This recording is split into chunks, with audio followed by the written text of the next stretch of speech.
If you've been following the series, you would have picked it up by now that I'm very big about the person in the mirror. The person in the mirror. Why? Because it's always so easy in adult life to lay blame on somebody else. It could be your sister, your brother, if you're in a romantic relationship or you're married, your husband, your wife, or the kids. Seldom you.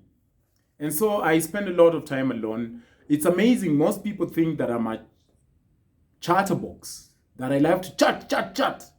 You know, I hear some people who are unbeknownst to me say, "Oh my goodness, it's our child's christening, and you should come and give us toros." I'm just like, you'd be so disappointed. This one time, my aunt took me to a distant relative who didn't know me so well. And then we were hanging out, and it was fairly quiet. And so I was cracking a few jokes, and she was coming out of the kitchen and into the living room, and she was laughing. She was like, Auntie, how do you survive with this guy? And my aunt was just like, you'd be so amazed. Eric rarely speaks, you know? It's like, what? And so to you also, if I meet you and you're expecting story, you'd be so disappointed. I rarely speak. So what I do is, most of the time, just so you know, 90% of the time I'm very quiet, most of the time by myself.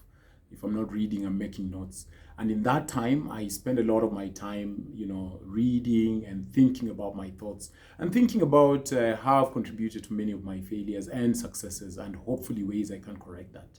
So I am not your biggest, loudest guy at a party. I'm not. I am not. In recent past, I could say easily maybe 5 years, I've been listening to a lot of my male friends. Not so many. Sometimes I drop conversations at restaurants. The other day I went for lunch maybe a week ago, and my friend invited me. There were a bunch of men there, and I would hear them speak. And there's a pattern. There's a pattern. And in the spirit of my listening and introspecting and even my past relationships, I want to share with you mistakes you may be making as a lady that you are not aware of. And maybe for some reason, this guy is afraid of telling you or has not bothered or he's told you once and you've never cared to correct it. And for nothing else, just so that your relationship gets better. You know, relationships are the cause of joy or agony. Think about it. If you don't have your ducks in a row at home, right? It affects your work, it affects the way you drive, it affects how you treat your children, and so on and so forth. So relationships are very important. This is Eric's Stories, by the way, and my name is Eric. One of the things these many men of a whole bunch of years have been saying, and you know, when they share with me, even my friends who are married and those who are not married and those who are single and looking and searching, and just men in general, they share it raw because they're not expecting anything from me, so they don't care to pacify it. They just tell me the way it is. And I want to tell you the way they say it so that at least you can have an understanding about some of your challenges in the relationship. One of the things men complain about bitterly, and I hear this all the time, maybe they've not told you, all right? Don't disrespect him. And every time I bring this conversation with women close to me, they don't know what that looks like. So they tell me but what is that respect thing? Mtu ajiheshimu. Mtu ajiheshimu ndio ni muheshimu. And I hear you. Maybe you've had really nasty experiences. Maybe the guy has never been respectful towards you. I hear that. But you know, the way you cannot fathom the idea of conditional love. You understand full well unconditional love and you expect it from a man. You know, they're like, hey, me, I want a guy who worships the ground I walk on. So that if a guy had a complaint, you would prefer that they tell you whatever it is they're agonizing over between you and him in your relationship, laced with a lot of love. You'd get that, right? So if he came and said, you know what, honey, I really appreciate the effort you're making around the house, and I know you're getting very busy with the kids, but baby, if you can just find time maybe once a week and just make me that very delicious liver you used to make when we were dating, that would be so amazing. I love you so much. I know the help is making us meals, but maybe once, even once in 2 weeks, if you can find time, I'd really love that. That is so much better than, you know, this coast thing you keep asking me, Mombasa, Mombasa, Mombasa. Maybe if you started cooking around this house, I can think about it. You get what I mean? And then you'll be like, oh my goodness, he doesn't get me. Why is he talking to me like that? And he knows I take care of his babies. And he knows I have work to do. And he knows, and he knows, and he knows, and he knows. Now, when a guy is asking that you respect him, and you're struggling with the idea of being respected, think about the way you automatically know when somebody loves you unconditionally. All right? I'll give you an example. This one time, this woman, many years back, I was so broke. She tell me, look at your friend, look at your friend. He has a bow tie on and he tried to put on a tuxedo. You went to a dinner with a t-shirt. So to be honest, I was just trying to hook up money. I was so broke, I could barely pay attention. And she tell me all the time, she tell me, why can't you even try? Oh gosh, look at you. Look at your friend. A friend I introduced her to. You know? And it really would hurt me. I was just like, oh my goodness me, I don't have money. And it was bruising my ego. Then I couldn't tell her that I'm broke. I was hoping she'd see, obviously, that I was broke. But those words used to hurt me, okay? So maybe wisdom would be to look for a way to do it, or maybe not bring it up at that present juncture.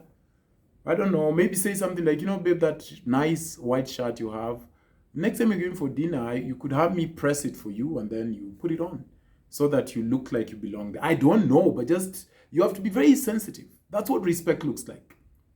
Or saying something like, so how come all of your friends have cars? Like you, Kwani. Oh, what kind of a man are you? Guy. Like you just be given lifts.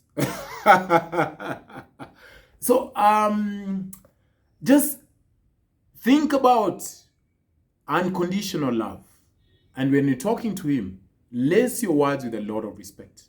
And if you're a man and you're watching these, lace your words with a lot of love when you're talking to your woman. They will never hear it when he doesn't have love. Similarly, men don't hear it when he doesn't have respect. Matter of fact, when words you use again towards us lack respect, do you know what we hear? We hear hate. We hear hate. You hate me. That's what we hear. You loathe me, That's what we hear. Second thing, don't ask for money too soon. Look, a man shows love by giving. I can tell you, even when I used to be as broke as the mice outside the church, and my girlfriend then would say, babe, I'm just scratching my hair, and I'm so stressed. I just wanted to do braids, and I'm out of pocket. I'd often ask, I'd be like, how much is your hair? And she'd be like, 2 braids plus plating, 2.5. And then maybe a day later, just send her 3,000 bob. A hustling brother. I think those days I used to do what for a living? Almost nothing. I didn't have any income in. I swear to God, and I would make sure she looks pretty, So men show love by giving. But you want to avoid placing, I heard some men say the other day, hey, huyo dem anakuwaga obtainer. So maybe you want to hold it off a little bit. I've just known your second name on Tuesday. Friday afternoon cannot be. Why don't you send me money for taxi if you're meeting? You know what that does? It just reduces you to a level of nothing serious. Maybe I'll spend a little money, sleep with them, and then call it a day. But just be graceful. Have some substance. Yes, your mother fell off a mapera tree in the village, and her neck, God forbid, has to go through some reconstructive surgery. You've known him for 7 days. That's not an information you want to share with him in a way to try have him give you money. You look like you're siphoning. Just chill with your pressures. Yes, he drives a very nice car. Yes, he lives in a good address. And yes, you see him counting a lot of money when he leaves you in the car. Please resist the urge to ask for money. They run away. Imagine, they tell me, they're like, that chick. Some guy was telling me maybe a year ago, was like, that chick, man, we started really off. Can you imagine? Like 2 weeks later, I was like, hello, babe, I need a favor. Resist the urge to ask for a favor. Resist it. If you're prayerful, go and arrest that spirit of favors. Truly, I promise you, a guy who likes you, if I could swear by this, I would. Any woman I've dated, any woman, it didn't care the financial bracket or tax index I was in. If I really was dating you well, I swear I would send you a random G here, a random hair salon money, a random dinner plan, a random trip out of town. And so just hold it off. In fact, Some woman was asking me, when is the best time? How long should it take before I start asking him for money?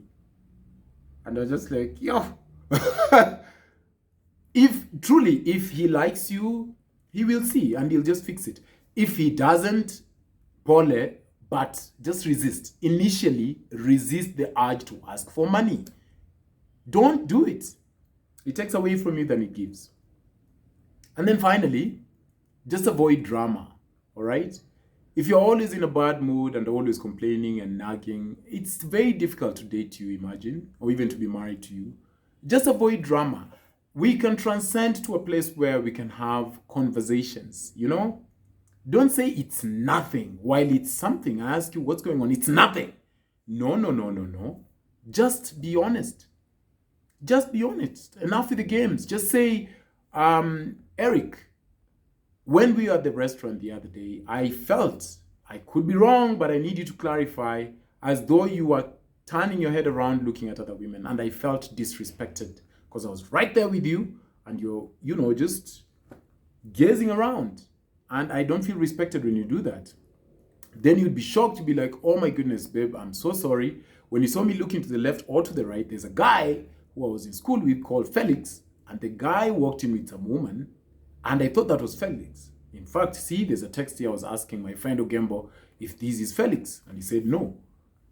Or he'd say, I'm so sorry. I actually was just looking at the restaurant because I hadn't been there.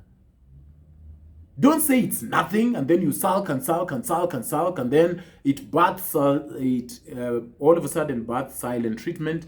Then all of a sudden it births some animosity, and then he wants to go out to meet boys to drink, and then he's avoiding you. Just say it. Imagine, say it. Just say, I feel disrespected when you do that. It's not nothing. Or you said you'd be here by 9 o'clock. You came at 10. I don't feel like you value my time. I don't feel you value my time. And that you chose to have another beer with your boys and leave me here waiting for another hour just shows that you're not serious about me. Or that's at least how I feel. That's how I feel. Is that how you want me to feel? And then he'll clarify and say, oh, you have no idea, I got arrested. I hope he's not a liar. He can tell you the truth. Finally, please appreciate, you would be amazed the things men go through to just try and make you happy. Because they want to. Some get loans, others borrow money from their male friends, just to make you happy. They love you deeply. They go out of their way to do these things. A little thank you doesn't hurt. A little thank you doesn't hurt. And thank you is not just those words. It's, you know what, we plan to go on holiday and take the kids out on holiday. And I know you've done your best because I've seen you do your best before. Even before we bought this house, you did your best. Even before we could pay this rent the past 6 months because of COVID, you did your best. So I appreciate you. Don't worry, I'll talk to the kids. I'm not going to set them off against you. I'll talk to the kids. And then when we are good and ready, we'll go. But for now, guess what? I got my bonus. I'm going to buy them pizza. And you, I know you enjoy your beer. So I'll get you 5 beers, buy the kids pizza, and then be good. That is support. He'd be like, oh my God, I married well. But now you have shikamanad, have shared no appreciation. Sasa nitashinda hapa. You paid those things last month. Now it's daily. I talk about the things you did last month. Hey, I see other men also pay for things. Da. Those 4 or 5 or 3 or 6 things are very important. Good evening and have a lovely night.